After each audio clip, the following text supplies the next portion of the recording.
Hello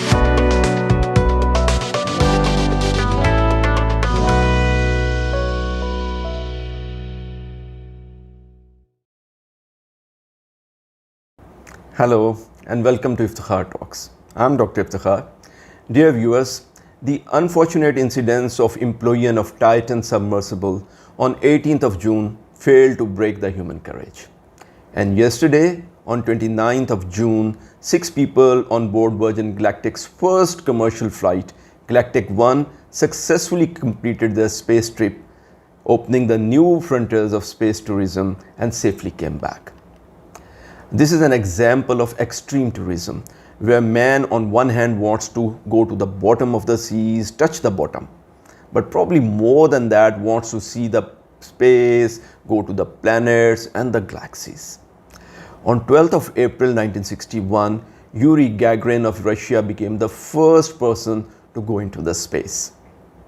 But please consider that out of nearly 4 billion population of the world today, only just over 600 people from 44 different countries have had the honor of visiting space. And even a great majority of them made this journey for the purpose of development and research of science and technology. However, on 28th of April 2001, an American businessman and an aeronautical engineer by himself, Dennis Tito, was the first person who went into space as a paid tourist. He was 60 at that time. An American company, Space Adventures, sent Tito on this trip aboard Russian spaceship called Soyuz from a base in Kazakhstan for a whopping $20 million at that time. In this trip, Tito not only went into space, but he also had the opportunity to go to International Space Station, and he spent 1 week there. The International Space Station is orbiting the Earth about 250 miles above the surface of the Earth. Since then, space tourism is an actual reality. And now many private companies are offering many different types of space tours and adventures at a cost varying from $400,000 to $3 million per person per trip. This large difference between the prices because they offer very different types of space experiences. Well, to understand these differences, we must need first to understand and know where the space actually starts. Well, you know that our Earth is enveloped in an envelope of air. This is called atmosphere. As we go higher and higher in the atmosphere, the air becomes thinner and thinner. So much so that at a certain altitude, air becomes so thin and so deficient that it becomes almost negligible. And the resistance almost finishes, which means that atmosphere finishes and space starts. But exactly where this transition becomes complete is very controversial. According to FAI, which is International Aeronautical Federation, space starts at 100 kilometer altitude, which is 62 miles above the sea level. This is known as Kármán line. But if you ask NASA or US Air Force, they say that space starts at 50-mile altitude. This is because after 50 miles, atmosphere is so thin that air friction becomes almost negligible. And above this altitude, a spacecraft can fly at a speed of 17,000 miles per hour without getting burned due to friction of the air. And this is the speed that an aircraft has to maintain if it wants to continue orbiting the Earth without having to fall into the Earth. Just like a motorbike that you might have seen, which is going around in the well of death in a fairground. You see the motorcycle is going at a certain speed, and if the speed is not as high as that, it will just fall down. This is why most authorities now consider 50-mile altitude as a transition line from atmosphere to space instead of the Kármán line. Now, having understood where the space starts, we can talk about broadly 6 different types of space travel that various space tourism companies are offering at a greatly varying prices. The first and the foremost, the simplest and the shortest of these is suborbital flights. This is a round trip in which the aircraft goes up beyond the 50-mile line into the space remains in the space for a very short time, maybe for a few minutes, and then comes back. These flights are usually 90 minutes in all, and the passengers get the honor badge of being an astronaut. They experience few minutes in the space and they experience the weightlessness there. They get to see the Earth from a very excellent vantage point at a very high point, and they may have the opportunity to see the edge of the curvature of the Earth as well. And all this at just $450,000. Right. Now the second type of space travel that is on the offer are called orbital flights. In these flights, the spacecraft goes much higher than 50-mile mark. They usually go as high as 150 to 500 miles high. The spacecraft then orbits the Earth at a speed of 17,000 miles per hour, so that it is orbiting like any other satellite till it consumes all the fuel that it contains before it returns back to the Earth. These type of trips usually are of 2 to 3 day duration. In this trip, because the spacecraft completes one circle around the Earth within 90 minutes, so anybody aboard this spacecraft will get to see 16 sunrises and 16 sunsets in any 24-hour period. That's amazing. Now the third type of trip that is on the offer are orbital flights that I mentioned just before now, along with stay at International Space Station. But this is a type of trip that Dennis Tito took in 2001. And then the Japanese fashion tycoon Yusaku Misawa also in December 2021 went on a very similar trip, and they paid for it $20 and $30 million respectively. In both cases, their spacecraft, which was a Russian Soyuz, took them from, flew them from a base in Kazakhstan and took them to International Space Station, 250 miles above the Earth, where they spent 1 week each before coming back to Earth. The fourth type of space adventure that is on the offer is peri-lunar travel. In this type of space tour, the spacecraft travels to the moon itself, which is 240,000 miles away. But instead of landing on the moon, the spacecraft goes around the moon in such a way that at one time it is only 124 miles away from the moon. So it gets really, really close to the moon. Moon is so far from Earth that it takes about 3 days to just get there. Therefore, this trip too is about of a week's duration. Right, now the fifth type of space travel that is on the offer is lunar landing. That is actually setting foot on the moon. Now, as you know, that since 1974, no man has been back to the moon. But SpaceX is determined to once again take humans to moon on their brand new spaceship called Starship. Their first flight to moon is expected to take NASA astronauts to moon in 2025-26. This is known as Project Artemis 3. Now at number 6, there is a futuristic space travel on the offer by SpaceX. Now although SpaceX's initial aims are to first of all fulfill their contract with Yusaku Misawa and Dennis Tito to take them on a peri-lunar trip, and then lunar landing for NASA scientists, that is Artemis 3 mission, but they are designing their new spacecraft, that is Starship, in such a way that it should be able to take passengers confidently and safely to the moon and then onto the Mars and back safely back to the Earth again. And this is not all dream. A lot of this has already been achieved and the rest is in the pipeline. Now, although 11 countries across the globe have the capability to launch their spaceships into the space, but only Russia, USA and China has ever sent human beings on their spaceships.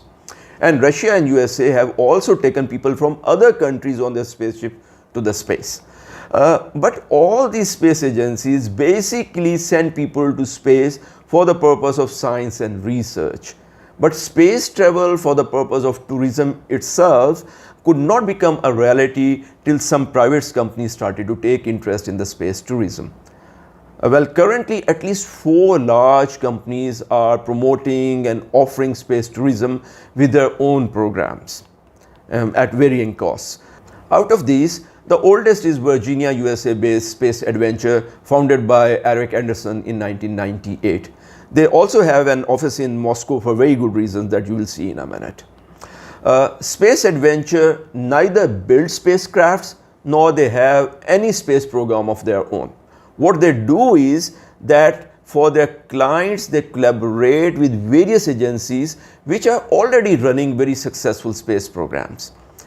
Space Adventure has very strong ties with Russian space agency called Roscosmos, which not only has very vast experience of launching humans into space aboard their Soyuz rockets, but they also own International Space Station jointly with NASA, European Space Agency, Canadian Space Agency, and Japanese Space Agency called JAXA. International Space Station was launched in 1998 and since then is continuously orbiting around the Earth at an altitude of about 250 miles. This is a football field sized space station which is designed to accommodate 6 to 7 persons at a time. However, at one time 13 people too have sort of stayed at it simultaneously. Up till now, some 269 travelers from 21 different countries have stayed at International Space Station at one time or another. Due to this very strong relationship of Space Adventure with Roscosmos and International Space Station, the company could send Dennis T2 to space and then to stay at International Space Station in 2001. Space Adventure has successfully arranged space tours for 7 tourists up till now. The latest being that of Yusaku Mizawa, which was in December 2021. That was a very interesting trip and that was a field's day for the social media because Mizawa entertained the whole social media when he tried to use toothpaste and tried to make a cup of tea in the weightlessness of space. So that was great fun. Actually, everybody enjoyed that. Currently, Space Adventure is offering many types of space tours and their details can be found on their websites. But unlike Space Adventure, the other 3 companies offering space tourisms have their own spacecrafts as well as their own space programs.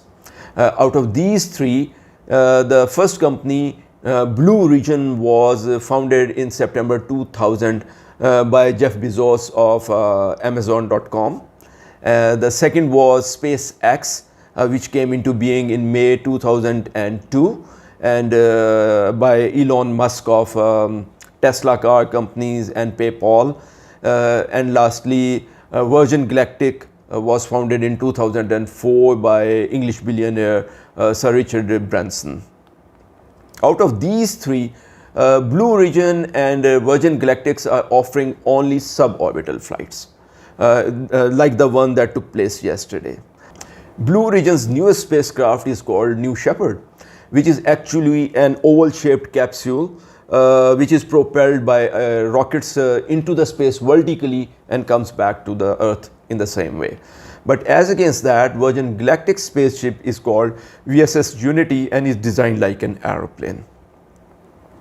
USS Unity is carried to an altitude of 50,000 feet by a very large mothership called VMS Eve, which is actually made up of 2 aircrafts joined together by central wing, and the VSS Unity sits just underneath the central joint wing. The mothership is piloted by 2 pilots. When the mothership achieves the altitude of 50,000 feet, VSS Unity then separates itself from the mothership, falls down basically, and then fires its own rocket to complete its ascent to the space. 3, 2, 1, release, release, release. Fire, fire. On the way back, it glides down to the Earth and then lands just like a normal aeroplane. A very interesting fact actually about these 2 companies that the owners of both these 2 companies have themselves too taken space trips aboard their own spacecrafts. Richard Branson of Virgin Galactic travel to space up to an altitude of 53.5 miles aboard the spaceship VSS Unity on 11th of July 2021. Welcome to Space Unity 22. To all you kids down there, I was once a child with a dream, looking up to the stars. Now I'm an adult in a spaceship with lots of other wonderful adults looking down to our beautiful, beautiful Earth. To the next generation of dreamers, if we can do this, just imagine what you can do. Yay! Jeff Bezos of Blue Origin actually went to a height of 66.5 miles on his space capsule New Shepard on 20th of July 2021. And New Shepard has cleared the tower on our way to space with our first human crew. It felt so normal. And touchdown. Welcome back, New Shepard's first human crew.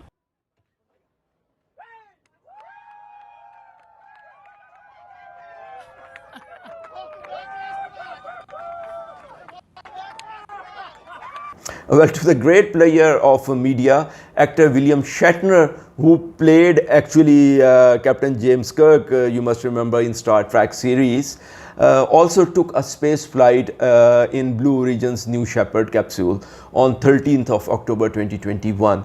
He was 90 at that time, which means he holds a record of being the eldest space traveler so far.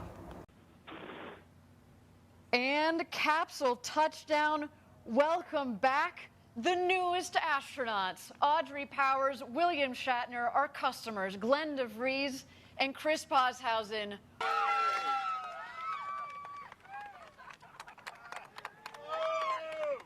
There's Audrey Powers, a big hug from her sister. Captain Kirk himself, the great William Shatner.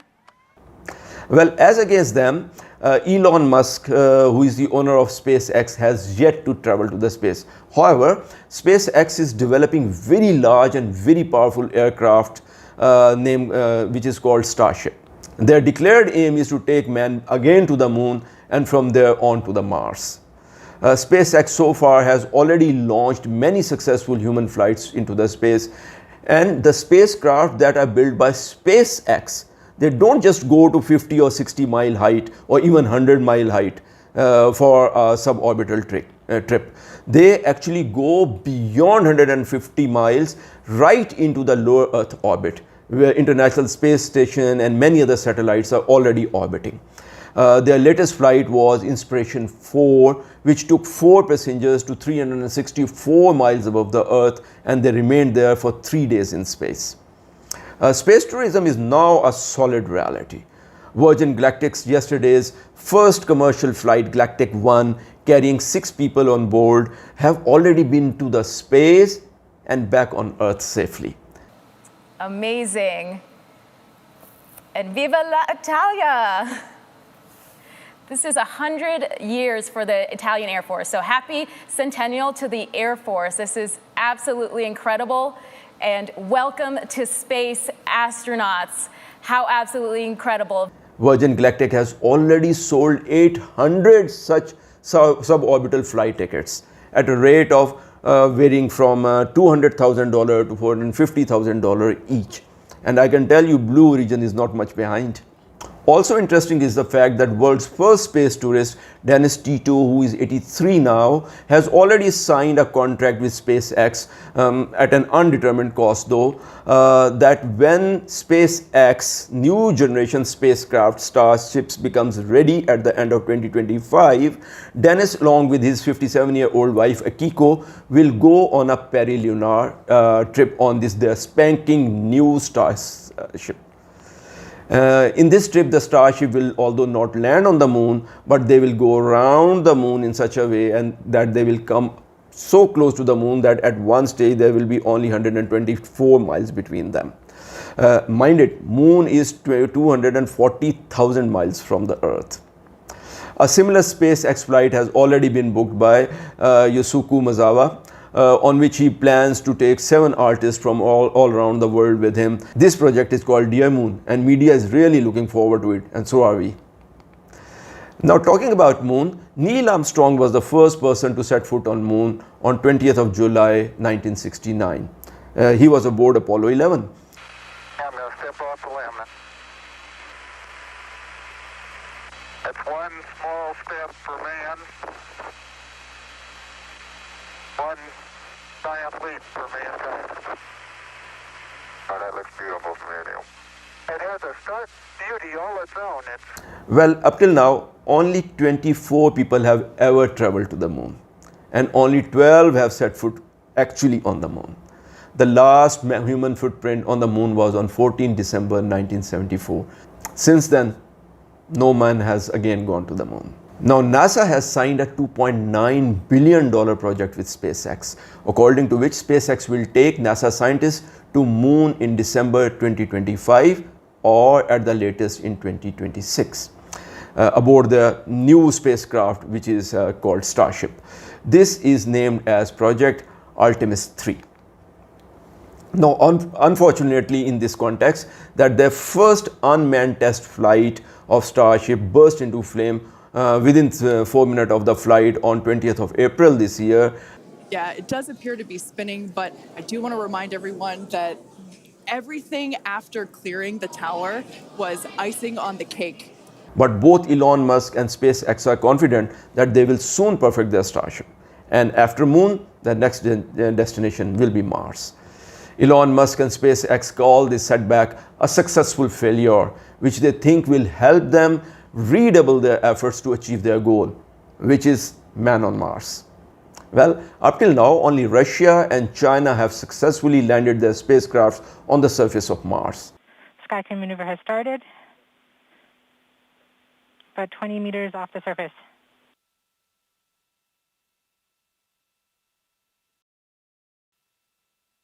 We're getting signals from MRO. Tango Delta.